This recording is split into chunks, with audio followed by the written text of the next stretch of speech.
quirky trigonometric applications. Lesson 12. The thing is, you still have to do the work. Are we Yeah, doing but like, 16? it's you don't have that weight on Yeah, it. we'll do. But you still have to, you can get it 16. wrong. Like, I mean, you have to do it work when you school. You can get it wrong. Mattresses. I don't make this. Mattresses and sofas. Okay, let's cruise on. 11-5, sums of arithmetic and geometric series. Wait, did you just say crest or did you not? You actually said something else. You used something besides crest. We'll have to review the video. Is it going? Video? You said like let's. Let's just do 11-5. Imagining old man.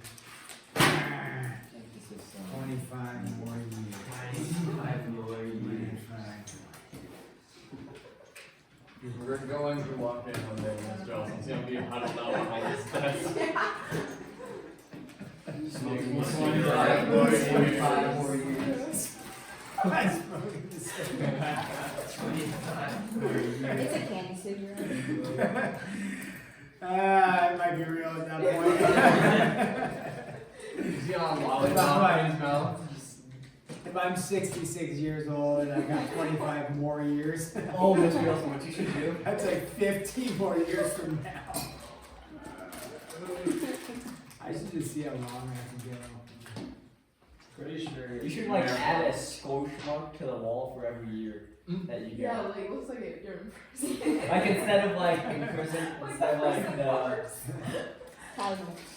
instead of the time marks, just go.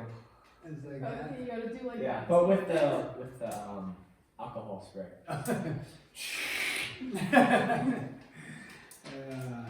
Okay. 11-5. 11-5. Okay, so sums. We can find the sums of arithmetic and geometric series. With that, though, we should make a note. We have, there's two formulas we're going to use. With these formulas, they are going to be for finite series, because if you thought about this series, and I said, what's the sum of that? Infinite, right? This is getting bigger and bigger and bigger. If, let's say I did this one. Let's say I said you had 0.001 plus 0.002 plus 0.003. What's the sum of that going to be? Infinite, right? Because you're adding something, although albeit very small, you're adding something really small, but it's getting bigger and bigger and bigger. And then, let's say we had 3 plus 9 plus 27. What kind of series is that? Geometric. Geometric. And if I went like that, you'd say what? Infinite. Infinite, right? So the ones we're going to talk about today are finite. So it's going to terminate, so you can find an actual sum, whether it's a big number or a small number. Later, we will talk about infinite series that actually have a sum. It's interesting, but not ones that look like any of those three. But we'll talk about that, not in 11-5. But 11-6. Infinite geometric series. So there's two formulas for today, though, that are both finite for arithmetic and geometric. And that is for the, and again, I will give you these S sub n. So when I'll give you the formulas, so when you see the S sub n part, you know that that stands for sum, right? Yes. Of n being a certain amount of numbers, and it'll be n times t sub 1 plus t sub n all over 2. So S sub, if you said S sub 50, you'd be referring to the sum of the first 50 terms. And therefore, n would be 50, t sub 1 would be your first term, t sub n, so it would be t sub 50 would be the 50th term, and then you divide it out by 2. Then the other formula we have will be S sub n as well, for the sum of a certain number, so finite, and that's going to be t sub 1 minus r to the n minus r, and then they say r can't equal 1.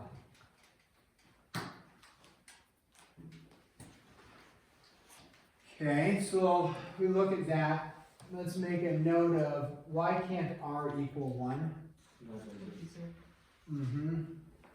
You divide by 0. Now on the test, you'll just have these formulas. How do you know which one's dealing with arithmetic, which one's dealing with geometry? Multiplication or ratio addition. Look. I have the ratio. Yeah. R ratio would be for, which one's this for? Geometric, therefore this one's going to be arithmetic, okay? Now tomorrow we'll add on one more, which will be for a infinite, but it won't be S sub n, because S sub n is referring to a finite S sub 27 terms or S sub 100 terms, whatever. Now, also it makes sense if you're finding the sum, so the formula r doesn't equal 1, that's just, they have to put that saying, hey, you can't have 1 there. So then let's go ahead and we'll just plug into these formulas. So we'll do a couple examples here. Find the sum of the arithmetic, and they will tell you, like for one, this is going to be, they'll say arithmetic. So they tell you it's arithmetic, and then they give you some info, like n is equal to 50, t sub 1 equals 187, and then t sub 50 is equal to 40.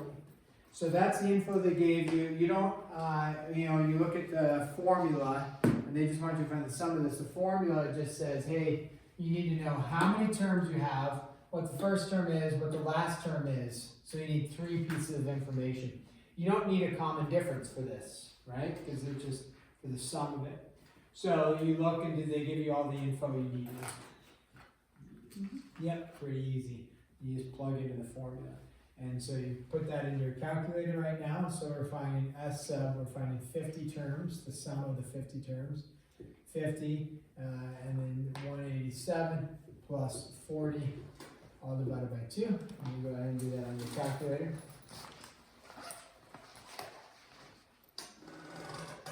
Or longhand multiplication.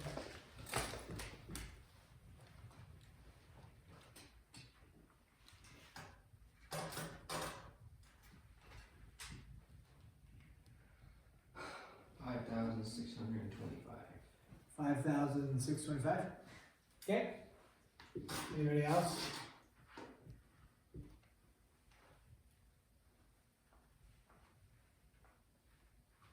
I got 75. 75? Yeah, I did too. 4675. Not 5625. What's the answer? Did I write it down wrong? That's what I had. You had this. I got 5,675. 75. Half the room is participating. My calculator. Oh yeah, 5, 6, 75. Okay, very good. We appeal to the 3 people with calculators. Oh, a 4th. You called out little pinky. Yeah. Good work. Okay. So then this one is, now on this, they do put it under the arithmetic category. So you it's arithmetic. If they didn't tell you in this case that it was arithmetic, we could figure out if it was. 2 ways to figure it out. One way is that you look at it and this is in slope-intercept form. And you're like, what? Slope-intercept form? Sure. Y equals mx plus b, right? So this, if you think about it, like I guess the confusing part is the m and the m here, but this is your negative x plus 30 if I change the variable. So y equals mx plus b. Sorry, the m is maybe a little confusing, but it's a slope of -1, a y-intercept of 30, and so it goes down 1, right 1, down 1, right 1, down 1, right 1, down 1, right 1, right? So you're just going, you're decreasing it by 1 every time. Therefore, it's a arithmetic series. They tell you it's arithmetic as well, but you can figure that out. Or you plug in a few terms and see if it's arithmetic. So again, what do we need to know? For starters, you could, some of your calculators have the sigma button. You can plug in the sigma button and hit enter, and it'll give it to you. Other way to do it, if your calculator doesn't have that, is, you know it's arithmetic. What do I need to know for arithmetic? And what does n stand for? Total amount of terms. Total number of terms. N is, so how many terms do I have? 20. Well, not wrong. 20. How many? 20. Hold on, because it starts. Not 20. It starts. Starts at where? 10. 10. So 9. 2. 2. 10? 9? Isn't it 11? 11. Wait, 11. Oh. So you're plugging in 10. What's the next number you're going to plug in? 11. Then you plug in 12, 13, 14, 15, 16, 17, 18, 19, and 20. The plus 1 principle, right? So how many terms are there? 11 terms. Okay, now what else do I need to know? T sub 1. What's T sub 1? Let's see if we can get this right. 10. First number in the sequence. First number in the series, yeah, or the sequence is fine. So what's the first number? 20. 20. Right? T sub 1 stands for when you plug in the first number, and we're starting at where? 10, so it's kind of unique. You're not plugging in 1. So, and then what's T sub n stand for? Or what is T sub n? I'm sorry, yeah, T sub n stands for the last number in the sequence, right? So what's the last number? T sub 20 in this case, because it's the 20th term, so you're plugging in 20. So which one do you get back out? 10, right? So I know it's a little bit funky because I'm saying T sub 1, but you're plugging in 10, because that's what you're starting with. And then I know T sub n stands for the last number in the sequence, which there's 11 numbers in the sequence, but in this case it's T sub 20 and not T sub 11, as n stands for the number of numbers in the sequence, or the series. Okay, now we plug that in, so now you have all the info.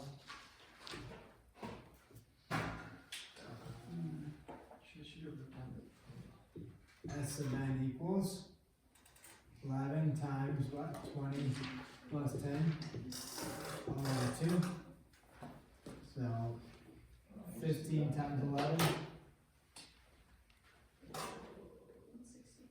165. Okay. That is correct. Yeah. So I have a question about the sigma series format thing. I don't remember what you called it. Sigma series format thing. That. Sigma. Sigma. You just call it sigma? Okay. So on the homework, I would keep getting like, the answer would be m equals 1, but I would keep getting like n equals 0 or something, but it would still work out. Like the formula would still work out when I plugged in the numbers. So why did that keep happening to me? I would keep getting m equals 0, and the formula would look really different. A little. But You can have different formulas giving out the same numbers depending on what number you start with. Yeah. So that is possible. So how would I know it's right? You'd have to give me, if you could come up with an example. Well, I have an example. I guess I can wait till tomorrow and read it. Well, or we can, here shortly, we can go over it. Yeah, but you can have, and it depends on like where you start, you know. So. I'll have to show you, I guess, after. I remember this problem I was. Okay, good. So this one, they'll tell you it's a geo and they want you to find, right? So you're gonna have n is equal to 12, and then r equals 3. They give you real nice information here. T sub 1 is equal to 1/9. So they tell you it's geometric, then you're on the test, you're gonna be like, okay, geometric sum, plug into geometric sum, and we know it's finite because they want you to find 12 terms specific. And so this is t sub 1, right? 1 minus r to the n over 1 minus r. So you just go ahead and plug in and say, okay, s sub 12 is equal to t sub 1, which they give it to you as 1/9 times 1 minus r to the, r we know is 3 to the 12th power, right? R to the n all over 1 minus 3. You crank that into your calculator and you give me a fractional value. Well, that's a large fractional value.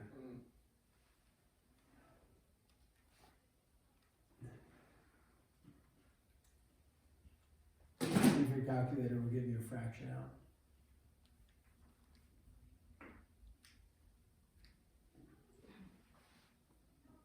Does it? Okay, what'd you get down there? 265,720 over 9. 265 what? 720 over 9. Over 9? Okay. That looks to be correct.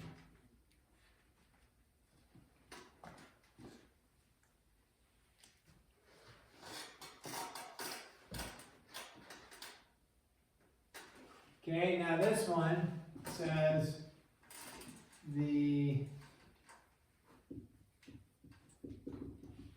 positive three digit integers divisible by 6. So they want to find the sum of all the positive 3-digit integers divisible by 6. Okay. They don't tell you in this case if it's arithmetic or geometric, they just want you to find this. So what would be a good starting point for us? Find the first one. Find the first one, okay? Sounds good. What's the first one going to be? 102. 102. Okay, how do we find out that it's 102? Divide by 6. Find a 3-digit number, right? That's divisible by 6. So you can start with 100, you could check it. 101, check it. 102. Okay, great. So I got 102. That's nice. So, oops, not 120. 102. So that's your first one. And then, so 102 there. I guess it's not comma, plus. We look over here, right? And we know that with a arithmetic or geometric, we need our first term, good. We need our first term, good. Then in this case, we need the number of terms, and we also need the number of terms in the whole thing. And then we would need the final term, or we need what the ratio is. So I need to figure out if it's arithmetic or geometric, and then proceed from there. So what would be a way to start analyzing this? Well, it's going up by 6 every time. Going up by 6 every time, right? So what's the next one going to be? 108. 114. Okay, we got the pattern. Now we need to figure out where it ends, right? Because it's going up by 6, so is it arithmetic or geometric? Arithmetic, right? Arithmetic. So now I got my first term, I need my last term, and then I need the how many terms there are. I think it's 9. Last term is 996. 996. Okay, 996. So now I've got my last term. Now I just need to figure out how many terms there are. And this is the either plug into the formula, right? We talked about it yesterday, or manipulate it with the +1 principle. However you want to do it. Which the +1 principle is also the formula. Yeah. It's the exact same thing. So you find the. I don't remember. You did it yesterday. Did it today. You did it today. Formula, right? Eliana gave it to us yesterday. Knocked that out of the park. I don't remember. T sub n is equal to T sub 1 plus n minus 1 times the difference, right? So you're going to take your last term minus your First term, divide by the difference, add 1. Is it 150? 150? Seems like it could be. Other people are going to do it. Take your last term, subtract it by your first term, divide by 996 minus 102, divided by 6, and then you're going to add 1. 150. 150. Okay, confirmed. So now we know, okay, as sub 150, there's 150 terms in there, and then we look, we say, okay, 150, and then we go t sub 1, 102, plus last term, 996, all divisible by 2, and then you crank that out, and you end up with a nice sum. A nice sum.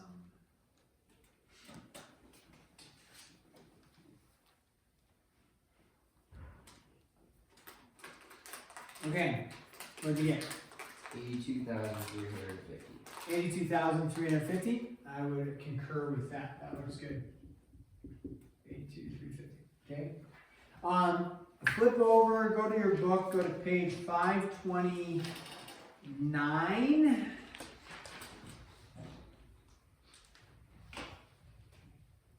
(528, 529) story problems. We're just going to look at. You have a few to do.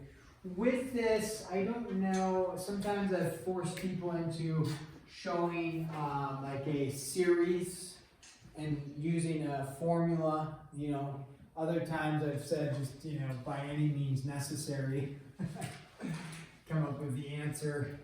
Bob. What? Said Bob. Bob, yeah, on the test, Bob. So some of these, so let's just take a look at one.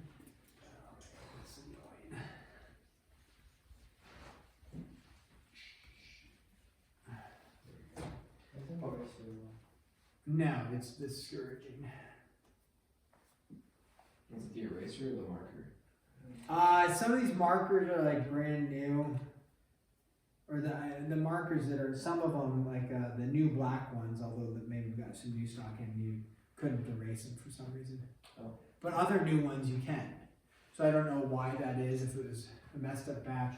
The whiteboard's getting a little haggard as well, eraser maybe. It's not really the eraser issue because the eraser will just smear it, but it's like a crust, if you will. It's a crusty marker. Hello. Yes, indeed. Okay, let's take a look at number 2, page 528, number 2. It says Kristen is given a test consisting of 15 questions. The first question is worth 5 points, and each question after the first is worth 3 points more than the question before it. What is the maximum score that Kristen can obtain? So, if I said, show your work using a formula, all that means is, okay, we need to plug it into one of these formulas. If it said just get it done, it may mean just adding up on a calculator 15 questions worth and hitting enter, right? So, let's do the formula route. What do I need to do? It's just like we did over here. They asked a question, we need to fill in, make some sort of series, right? Or a sequence, and then turn it into a series by putting plus symbols between it. So, is it arithmetic or is it geometric? Let's figure it out. So, we read it. There's 15 questions, so we know it's finite, right? What's the first question in terms of points? What's the first points worth?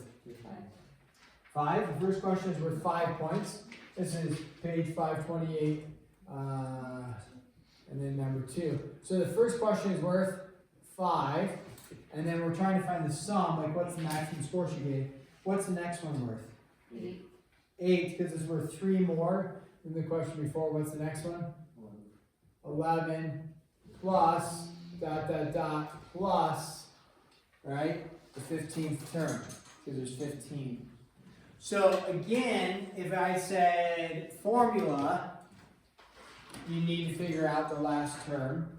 If I just said solve it, you can take this and 5 plus 8 plus 11 plus, and then just keep adding 3, 14 plus 17 plus 20 plus, right? So let's say we know that there is 15 terms, so we know n is equal to 15. We know t sub 1 is equal to 5. Arithmetic or geometric? Arithmetic, okay, so how do I find what the 15th term is, besides just, adding up on your calculator, add 3, add 3, add 3, add 3, how would I figure out, because what if I said, what's the 90th term? You don't want to just be like adding 3, adding 3. So how do I figure out what the 15th term is using an algebraic approach? T sub 9 or wait, are we doing 90? 15. Okay, T sub 15 equals 5 plus 3, or parentheses, n minus 1 times 3. Yeah, there you go, and that'll give you what your 15th term is. Because you know the first term, you know what you're looking for, the 15th term, you know the common difference. So what does that give you? 14 times 3? 47. So what does it give you? 47. 47. So we know this last term is 47, and so T sub 15 is equal to 47, and then we just plug in the formula and do it. Okay? So on these problems, make sure you are able to figure out, using some sort of formula, how to end up with the answer. I'm going to stop there and give you guys a little bit of time, 12, 15 minutes. Wait, And then were we figuring out the whole score, or just her max score that she can get. total, or just on the last one? Total. Okay. So then you just So add then up. we would plug it into the arithmetic. Yeah, sorry, I didn't finish up. Yeah, just plug it into there, hit enter. So, Grayson, you had a question? Yeah, this is about 11 though. Level 4, yeah, that's fine. We'll leave the camera rolling in case somebody else had a question. So, on So- problem 13. 13 the boy wants. The answer I got was, how do you say this? Sigma 98 x equals 0. So this is, right, 99 over 100, that's what you Yeah. had, right? Yeah. So you have the sigma notation, you have the limits of summation, so the lower limit is, X equals 0. okay, upper limit is, 98. okay, x equals 98, okay? And x minus 1 over x minus 2. So the book answer was, That's fine. No problem, let's just check and see if it works. okay. Just plug in 0, so when you plug in 0, you get a negative 1 over negative 2, you get out 1 half. Yes. Sounds good. You plug in 1, right? That's the next number. 1 minus 1 is 0. 0 divided by anything is 0. Is that what you're getting? No. So you can have different answers, but we just showed there. How do we know? We'll just plug in first one, second one, and if you're getting that's correct. Decent chance this is going to be correct, although sometimes, depending on the sequence, you could get the first couple right and the third one wrong. One way to check it then too is just plug in the last term, like 98 minus 1 is 97. 97 over 96 is not 99 over 100. Might have been plus 3. Because I erased it and then wrote it again. Okay, so let's try plus, right? Plug in 0, you get out 1 half, check. Plug in 1, you get out 2 over 3. Plug in 2, you get 3 over 4. That is what I And then you plug in 98, you get 99 over 100. Looks great. But the book has a different answer. No problem. Yeah. Okay. As the book probably has n over n plus 1. Mm-hmm. And going from 1 to 99. Because typically you start at 1, but you don't have to. See, You can start at 0, there's no problem. what he says. I bet you though, like, you might argue which formula is easier to look at. Definitely the bottom. The bottom one, right? But it doesn't matter. Okay. So I might, there's potential, like I marked you wrong, oh, you're wrong. And then it's like, well, no, actually I'm right, here's why. So, double check your answers and I'll try to check them too as I grade it. Okay. And I usually do, but sometimes I get to the bonus, like looking for this, and you mark you wrong, right? I thought it worked. Oh yeah, it does. Great. Or, oh yeah, you put minus. Oh, whoops. Yeah. So, cool. How are they cool? Good. I have some of those extreme Sour Patch hidden for you.